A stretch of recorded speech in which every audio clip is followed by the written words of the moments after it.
compare, and what else can you expect. We're going to go through all of that and show you the benchmarks and how it compares right now. Right out of the gate, everything looks really similar to the last generation model. Heck, even the box is pretty much the same thing, with the same graphics right on the front. Right inside, we find our 2.2 GHz i7 15-inch base model, as well as a USB cord and the 87-watt power adapter. This is all the same hardware that was included in the last generation, so nothing different to see here. On the actual hardware of the laptop, the exterior is largely unchanged. There's nothing you're really going to notice on the exterior that is different than the last generation model. However, that doesn't mean there's nothing new. There's actually a ton of new features going on in this year's laptops. So before we get to the benchmarks, let's take a look at what's changed hardware-wise from what we saw last year. First up, the display. The biggest change to the display is the new True Tone display that actually changes the white balance or the temperature of the display based on the environment that the laptop's in.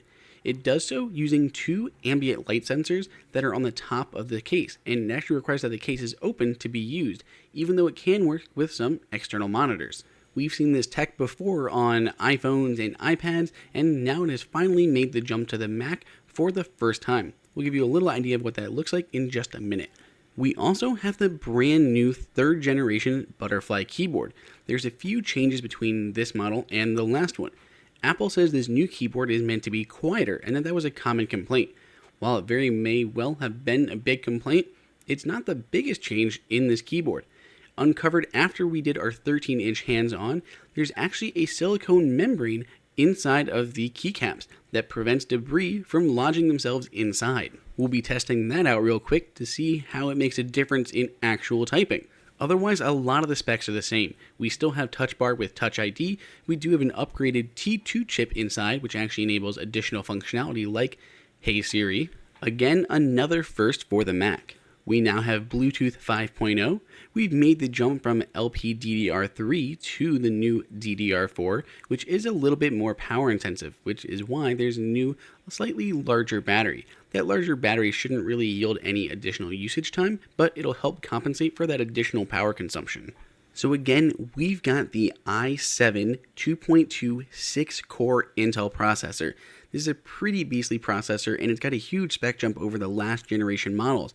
So we got some of those on hand to run a few different benchmarks against and see how it performs. We're also going to talk a little bit about comparing it to the i9, but we'll leave that for a more high-end i9 review and benchmarks coming down the line. With all the basics out of the way, let's go ahead and dive in.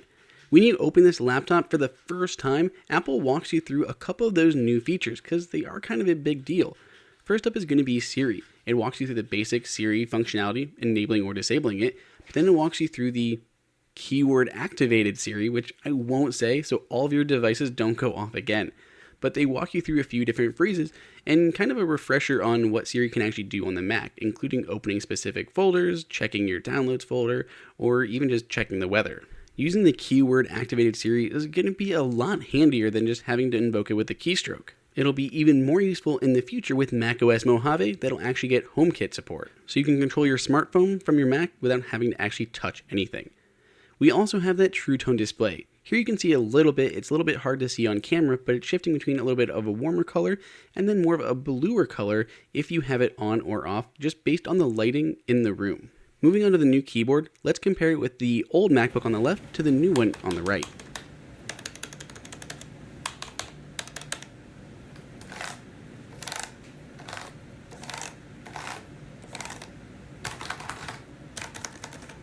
It's definitely quieter, but it still has the same responsiveness that you've come to expect from these style of chiclet keyboards.